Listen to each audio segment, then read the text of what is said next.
En la hora de la verdad, el invitado del día. Presenta Colsubsidio, con todo lo que te mereces.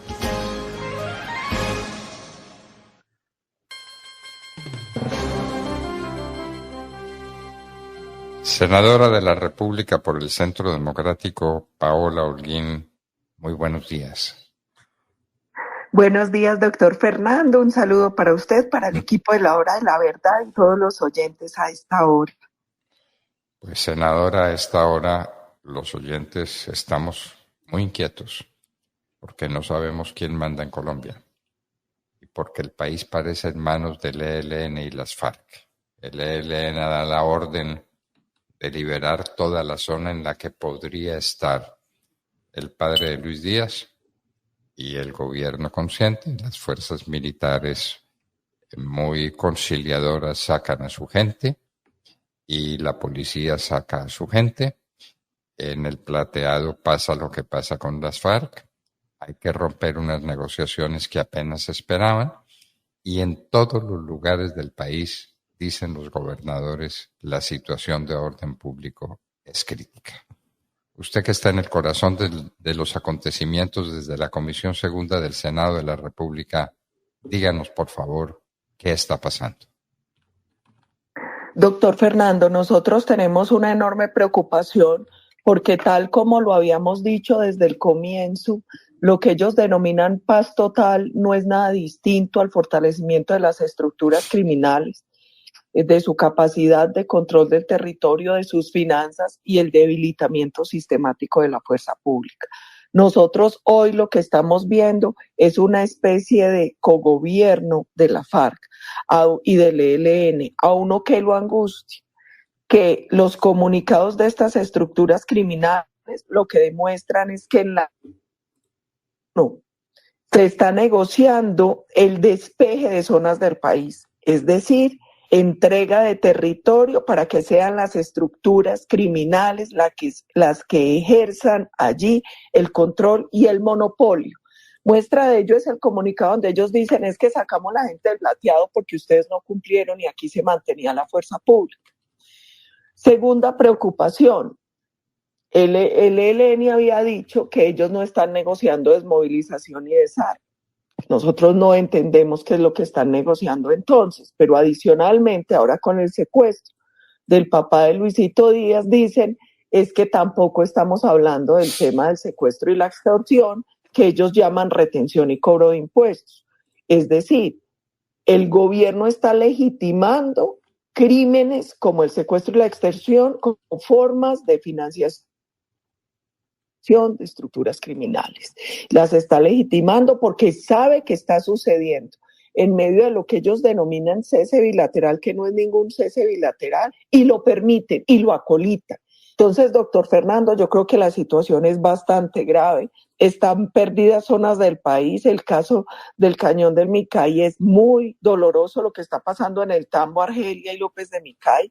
Allí eso está inundado de coca.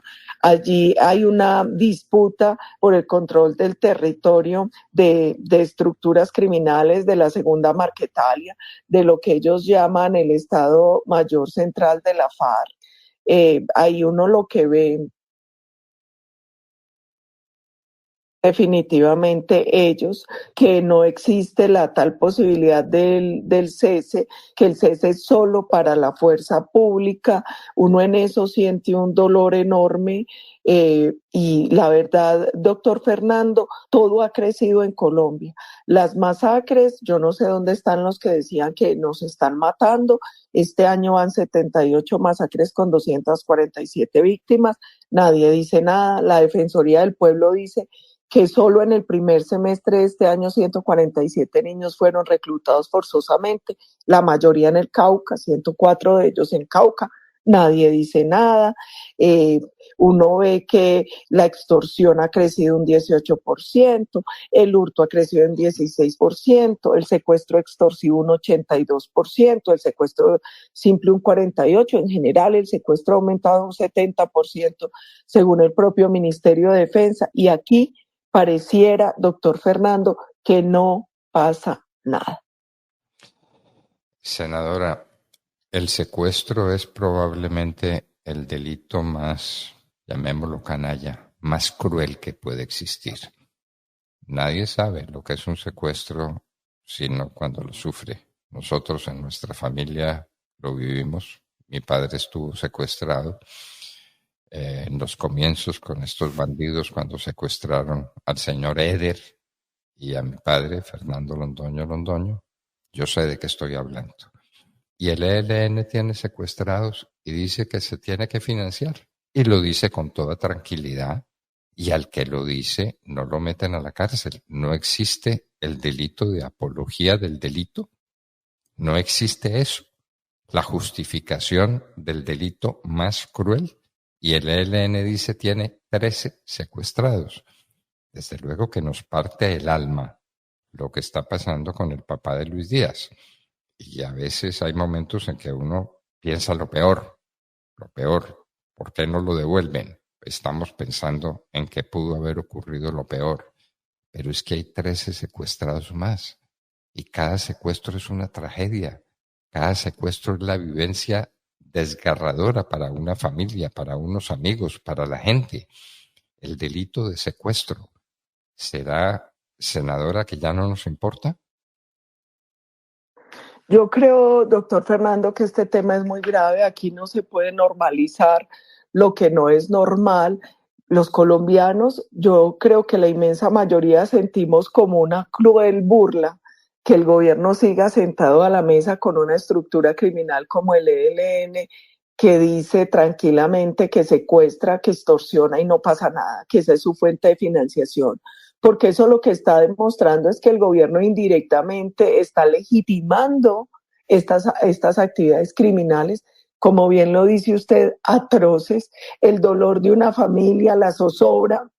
Cuando uno habla con los familiares de los secuestrados, ellos dicen, es que nosotros pensamos todo el día si está comiendo, si está durmiendo, dónde lo tienen, en qué condiciones lo tienen. Es que el secuestro mata en vida al secuestrado y su familia. Y el gobierno permite que los criminales del ELN digan abiertamente que secuestran y no pasa nada. Y lo hace la FARC y no pasa nada. Entonces, para uno es grave y doloroso. Grave y doloroso, doctor Fernando. Y uno no entiende entonces de qué se tratan los ceses y de qué se tratan las mesas y qué negocian cuando aquí los criminales simplemente están cada vez más fuertes, con más dinero, producto del narcotráfico, producto de la minería ilegal, porque el gobierno ha decidido no combatir ninguno de estos crímenes y la fuerza pública cada vez peor porque cada vez tiene menos gente, cada vez tiene menos capacidad de mando, porque han ido sacando a todos los generales, coroneles. Entonces, ¿dónde va a terminar esto, doctor Fernando? ¿Dónde está la obligación constitucional que tiene el presidente de garantizar la seguridad, el orden público? ¿Dónde está? ¿Dónde está la obligación que tiene Gustavo Petro y su ministro de Defensa? Senadora, hay una cosa que se llama la autoridad moral. Es que uno no puede predicar cuando está pecando. Entonces, la pregunta que le hago, si usted lo sabe, el país necesita saberlo, si es verdad o no es verdad que Gustavo Petro, en los tiempos más terribles del M-19, era quien vigilaba a los presos en las llamadas cárceles del pueblo, que eran unos huecos inmundos, donde la gente quedaba, pues obviamente inhabilitada, pero se enloquecía, físicamente se enloquecía. ¿Eso es verdad? ¿Eso es una leyenda? ¿O Gustavo Petro era vigilante de las cárceles del pueblo?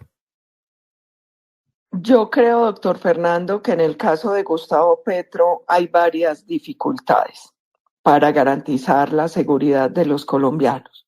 La primera dificultad, su pasado. Él perteneció a una estructura criminal y terrorista que es el M-19, a una estructura criminal y terrorista que asesinó, que secuestró, que se tomó el Palacio de Justicia, que se tomó embajadas. Eso no es un mito, es la realidad y además él lo reconoce con orgullo, sin ninguna muestra de arrepentimiento. 2, no tiene autoridad moral porque actualmente él es presidente en parte por el apoyo de esas estructuras criminales. Es que los colombianos no hemos olvidado lo que dijo el hijo de Petro sobre la financiación de personas vinculadas al narcotráfico. Es que los colombianos no hemos olvidado el pacto de la picota y el 1.000.000 de votos que dice el hermano de Petro que le pusieron estructuras criminales. Es que los colombianos no hemos olvidado el paro armado del Clan del Golfo, donde obligaban a las comunidades a votar por la FARC, y lo que hicieron además el ELN y la FARC, para que votaran por Petro, y lo que hicieron el ELN y la FARC para favorecerlo en campaña. Entonces usted tiene razón, doctor Fernando. Difícilmente alguien con un historial y un pasado criminal que accedió al poder con el apoyo de esas estructuras criminales tiene autoridad moral para combatirlos. Eso es muy grave. Pero lamentablemente él hoy es presidente de Colombia y tiene que cumplir unas funciones constitucionales y legales que le obligan el cargo de presidente de Colombia. Le obligan y le obligan más que a nadie, ¿no? El ejemplo es la mejor forma de conducir a una sociedad. Es con el ejemplo. Y cuando hay buen ejemplo, pues las cosas son de una manera, y cuando hay mal ejemplo, pues la gente lo sigue. ¿Qué es lo que significa? Yo recuerdo a mi padre cuando decía que un insulto en el Congreso de la República, ¿cómo se traduce en una reyerta en una cantina? Pues en que la gente se da botella y se mata. El ejemplo de Gustavo Petro. Senadora, ¿y esto hasta cuándo? Lo de Luis Díaz tiene conmovido al mundo, y pasan las horas y pasan los días y el ELN da las órdenes de despeje de una determinada zona, el gobierno consiente, el ejército y la policía se retiran y el papá de Luis Díaz no aparece. Senadora, esto se pregunta, ¿hasta cuándo? Sí, diga. Ahí hay varias cosas graves, doctor Fernando. ¿Cómo así que despeje zonas para entregarlo? Pues lo secuestraron sin ningún problema. ¿Cómo que despeje? La otra cosa, despeje ¿hasta cuándo? ¿Hasta cuándo? Es que van corriendo los días y no sabemos nada del papá de Luis Díaz. Hoy los colombianos y el gobierno debería estar exigiendo la liberación inmediata y pruebas de supervivencia del papá de Luis Díaz. Porque todo el país está esperando que los criminales lo entreguen. Y hoy hay una corresponsabilidad del gobierno en este tema, no solo porque él está obligado a garantizar la seguridad en todo el territorio, sino porque él está sentado con los criminales que secuestraron al papá. Es que él está a mesas, él está a manteles con los secuestradores. Entonces necesitamos respuestas, y respuestas rápidas, y no solo la prueba de supervivencia, que lo liberen ya, porque entonces ¿a qué está jugando el gobierno? ¿A qué está jugando el ELN? Que lo liberen ya, es el clamor del mundo entero. El secuestro del papá de Luis Díaz ha sido una noticia que ha recorrido todos los diarios del mundo, porque Luis Díaz es una figura mundial. ¿Qué le parece? Pero así es. Uno de los mejores jugadores de fútbol del mundo, y le secuestran al papá y no se sabe nada del papá. Eso es noticia mundial. Pues, senadora, que regresemos por lo menos a un orden constitucional donde el ejército y la policía actúan, no lo sacan. Usted sabe pues que al ejército lo han sacado a la fuerza de muchos lugares, especialmente en el sur del país, en el sur del Cauca, en el Plateado, en Argelia. Dan la orden y el ejército mansamente tiene que salir porque no se enfrenta, y no se enfrenta porque no tiene mando. Y el ministro de Defensa ahí, senadora, y uno no entiende. Y el comisionado de paz ahí, y uno no entiende. Parece que le fue muy mal en el debate al comisionado de paz en el Congreso, senadora. Siempre le irá mal, porque definitivamente uno no entiende cómo es comisionado de paz. De hecho, pareciera más un relacionista público de estas estructuras criminales, especialmente del ELN. Los colombianos no vamos a olvidar cuando él dijo que aplaudiéramos, que ellos reconocían que habían cometido un acto terrorista, como si tuviéramos que agradecer que digan la verdad de los crímenes que cometen y eso fuera suficiente. Yo creo que aquí hay temas muy graves doctor Fernando, ha sido blanco de crítica el comisionado, porque hasta las propias estructuras criminales no confían en él. El Clan del Golfo dice que no confía porque es muy heleno. Qué grave esto, en manos de quién estamos, doctor Fernando, pero Colombia tiene la obligación de resistir, de hacer lo correcto, y uno lo que siente hoy es un dolor inmenso por lo que está viviendo la familia de Luis Díaz, pero también la familia de tantos colombianos que permanecen secuestrados a manos de estas estructuras criminales mientras el gobierno no hace nada. Senadora Paola Holguín, como siempre, inmensamente agradecidos con su presencia, con su voz, que orienta, que ilumina y que da fuerza. Usted lo dijo en la última parte de su mensaje, hay que resistir, hay que luchar. Lo que está en juego es el porvenir del país. Muchísimas gracias, senadora Paola Holguín. Gracias a usted, doctor Fernando, y que se vuelva un clamor diario, como usted lo hace, y de todos los colombianos, que devuelvan ya a todos los secuestrados, que devuelvan ya al papá de Luis Díaz, y esa tiene que ser una exigencia frente a las estructuras criminales y frente a un gobierno que está a manteles con ellos. Muchísimas gracias, señores. Era la senadora por el Centro Democrático, Paola Holguín. Qué mujer valerosa, precisa, transparente